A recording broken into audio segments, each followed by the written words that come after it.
ഇല്ല break out ചെയ്യപ്പേ break out വിട്ടുപോയതാണ്. ഇല്ല കുഴപ്പമില്ല, പൈസ വേണ്ട. സ്ഥിരം പരിപാടിയാണെന്ന് എനിക്കറിയാം. അയ്യോ ഞാൻ ഇവരെ നിങ്ങളോടൊക്കെ വല്ല മര്യാദയോടെ ഞാൻ ചെയ്താ ഇത്. എടാ ഇവിടെ ഇതില് വേറെ കണ്ടക്ടർ വരുമ്പോ ഒരു കുഴപ്പമില്ലല്ലോ, താൻ വരുമ്പോഴാണ് ഈ പ്രശ്നം.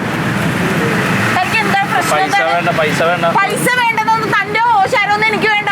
ഞാൻ പൈസ കൊടുത്ത പോലെ അന്തസ്സായിട്ട് തന്നെ പോവാറ്. മനസ്സിലായോ? പെണ്ണുങ്ങളെ മേക്കിട്ട് കയറാൻ നിൽക്കരുത്. എനിക്ക് ഈ ജോലി പറ്റില്ലെങ്കിൽ പൊക്കോണം. പെണ്ണുങ്ങളെ മുട്ടിയിരുമാരാണെങ്കിൽ ഇയാൾക്ക് എപ്പോഴുള്ളതാണ് വെറുതെ മുട്ടിയിരുമ നിക്കല്.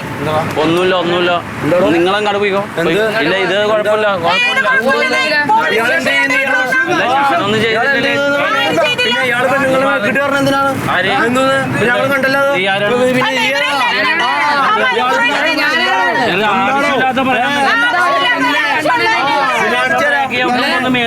പറഞ്ഞിപ്പോ എന്താണ്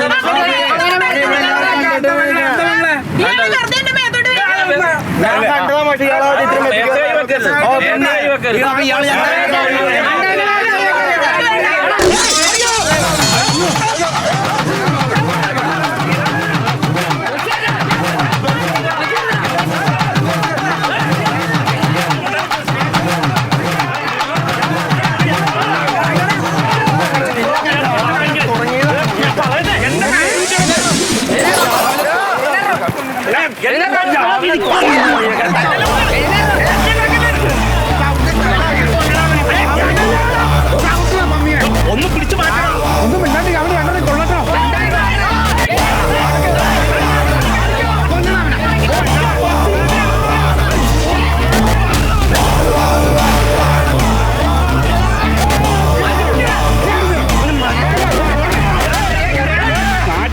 ചുമ്മാ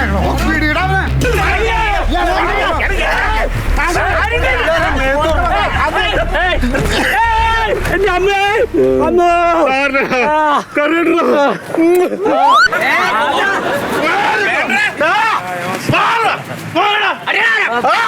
ആരാടാ എന്റെ അനിയനെ നിരത്തിട്ട് തല്ലിയത്? നാളെ ഒരൊറ്റ ബസ്സും ഇന്ത്യയിൽ ഓടൂല.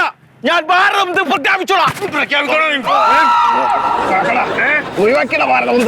പ്രാദേശിക നടത്തിക്കൂടാ എന്റെ അനിയന് വേണ്ടിട്ട്.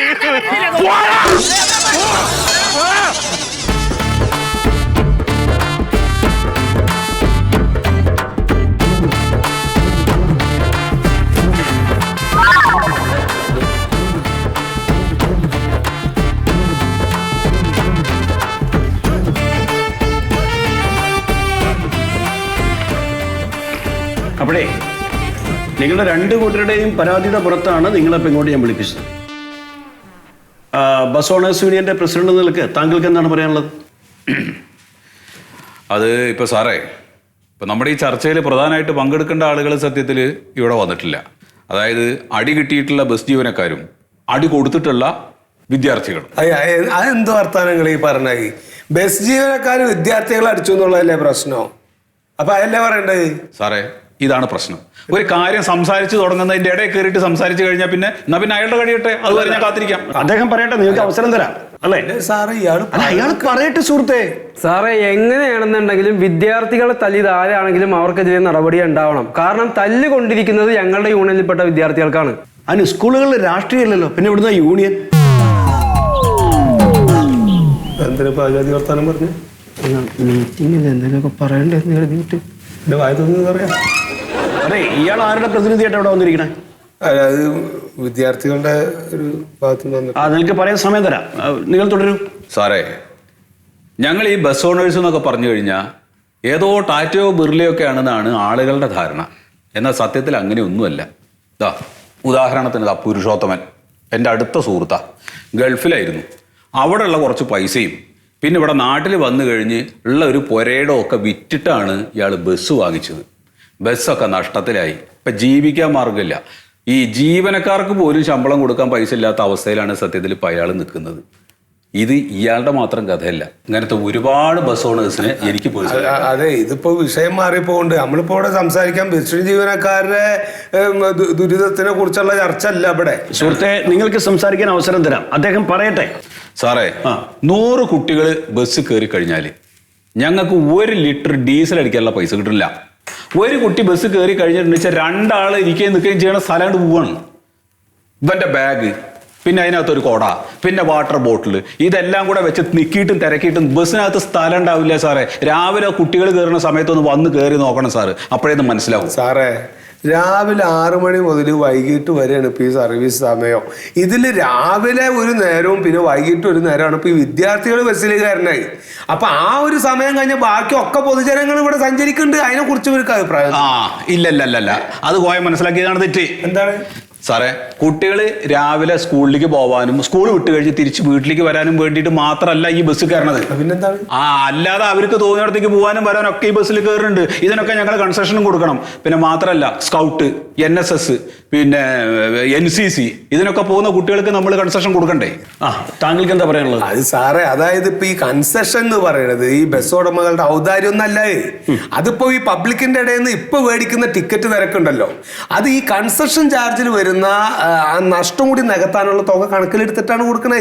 അതായത് ഇപ്പൊ വിദ്യാർത്ഥികൾക്ക് കൺസെഷൻ കൊടുക്കണില്ല എന്ന് വിചാരിക്കുക.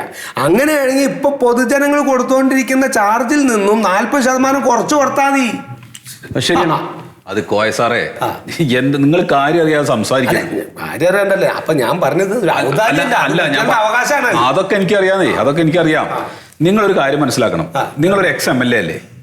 ഇന്നിപ്പോ 1 ലിറ്റർ ഡീസലിന് എന്ത് വില വരുന്ന സാർ വിചാരിക്കണത്? ഇന്നത്തെ വിലയാണ് സാർ ഉദ്ദേശിക്കുന്നതെങ്കിൽ ഇന്നലത്തേക്കാളും കൂടുതലായിരിക്കും. നാളെ അത് ഇന്നത്തേക്കാളും കൂടും. അതെ, വിഷയം അതല്ല.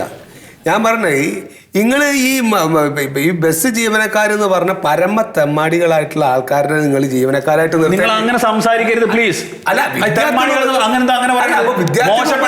മോശപ്പെട്ട ആളുകൾ എല്ലാത്തിലും ഉണ്ട്. നിങ്ങളുടെ രാഷ്ട്രീയത്തിലുള്ളേ? ഞാൻ വിദ്യാർത്ഥികളെ ഉപദ്രവിച്ചോണ്ടാണ്. എക്സ്ക്യൂസ് മീ, ഇതൊക്കെ എല്ലാ മേഖലയിലും ഉണ്ട്. ഇതെല്ലാം നമ്മുടെ വിഷയം. നിങ്ങൾ വിഷയത്തിലേക്ക് വരൂ. ഒരു പെൺകുട്ടികളുള്ള മാതാപിതാക്കളുടെ മാനസികാവസ്ഥ എന്താണെന്ന് നിങ്ങൾക്ക് അറിയോ? ഒരു കുട്ടി സ്കൂളിൽ പോയി കഴിഞ്ഞിട്ടുണ്ടെങ്കിൽ അത് തിരിച്ചു വരുന്നവരുടെ നെഞ്ചിരിപ്പിലാണ് ഇരിക്കണേ. അപ്പൊ സമയത്തിന് ബസ് കിട്ടിയില്ലെന്നാണ് അവരുടെ പരാതി. ആ സമയത്ത് ബസ്സിൽ കയറാൻ സമ്മതിക്കണില്ല, ചീത്ത പറഞ്ഞ് മാറ്റി നിർത്തുകയാണ്. വരിയായിക്ക് നിർത്തിയിട്ട് ഇത്ര മതി, ഇനി ആരും കയറണ്ടെന്ന് പറയും. അപ്പൊ ഈ കുട്ടി എത്തുന്ന 6 മണിക്ക് 7 മണിക്കൊക്കെയാണ് വീട്ടില്. നിങ്ങൾ ഇങ്ങനെ മാത്രം സംസാരിക്കുക സാർ, ഇങ്ങനെ പറയരുത്. അതായത് ഈ ബസ്സിലെ ജീവനക്കാരും മുഴുവൻ കുട്ടികളും പെണ്ണുങ്ങളും ഇല്ലാത്ത ആളുകളൊന്നും അല്ലല്ലോ. എല്ലാവർക്കും ഭാര്യമാരും പെൺകുട്ടികളൊക്കെ സ്കൂളിൽ പോകുന്നവരുണ്ട്. അതൊക്കെ എല്ലാവർക്കും അറിയാം. അങ്ങനെയുള്ള ജീവനക്കാർ തന്നെയാണ് കുട്ടികളെ തോണ്ടി പിച്ചി മാന്തി തള്ളി എന്നൊക്കെ പറഞ്ഞേ. ഈ വക പരാതി ഉണ്ട്. അപ്പൊ അത്തരത്തിലുള്ള ഒരു സംസ്കാരമുള്ള ആൾക്കാരല്ല പല ജീവനക്കാരും. എന്തെങ്കിലും മനസ്സിലാക്കാത്ത ഒറ്റപ്പെട്ട ചില സംഗതികളെ നിങ്ങൾ ഇങ്ങനെ ബസ് ജീവനക്കാർ മൊത്തത്തിൽ ഇങ്ങനെയാണ് എന്ന് പറഞ്ഞിട്ട് ജനറലൈസ് ചെയ്യുന്നത് തെറ്റാണ്. അങ്ങനെ സംസാരിക്കുകയും ചെയ്യരുത്. നമുക്ക് ഈ സംസാരം അവസാനിപ്പിക്കാം. നിങ്ങൾ ബസ് ജീവനക്കാരെ വല്ലാതെ ന്യായീകരിക്കാൻ ശ്രമിക്കരുത്. ഞാൻ പറഞ്ഞു. പിന്നെ കോയ, ഞാൻ അന്വേഷിച്ചിടത്തോളം എനിക്ക് മനസ്സിലായത് ഇവിടെ കുട്ടികളാണ് ബസ് ജീവനക്കാരെ മർദ്ദിച്ചത്. കണ്ടോ? ഇതല്ലേ സാറേ ഞാൻ ആദ്യം പറഞ്ഞത്. അതിന് കാരണമുണ്ട്. ഈ കുട്ടികൾക്ക് വേണ്ടത്ര പരിഗണന കൊടുക്കാതെ കണ്ടക്ടർ വളരെ മോശമായിട്ട് പെരുമാറിയത് കൊണ്ടാണ് കുട്ടികൾ പ്രകോപിതരായതോടെ. പക്ഷെ നിങ്ങൾ ചെയ്യേണ്ടത്, കുട്ടികൾ ഇങ്ങനെ എന്തെങ്കിലും അതിക്രമം കാണിച്ചു കഴിഞ്ഞാൽ നിങ്ങൾ പരാതി കൊടുക്കണം. അത് വേണ്ടപ്പെട്ട ഡിപ്പാർട്ട്മെന്റ് അത് അന്വേഷിച്ചോളൂ. പിന്നെ ബസ് ജീവനക്കാരെ കുട്ടികളോട് മോശമായിട്ട് പെരുമാറിയാൽ പെർമിറ്റ് ചെയ്യാൻ കഴിയും, വേണ്ട നടപടിയെടുക്കും.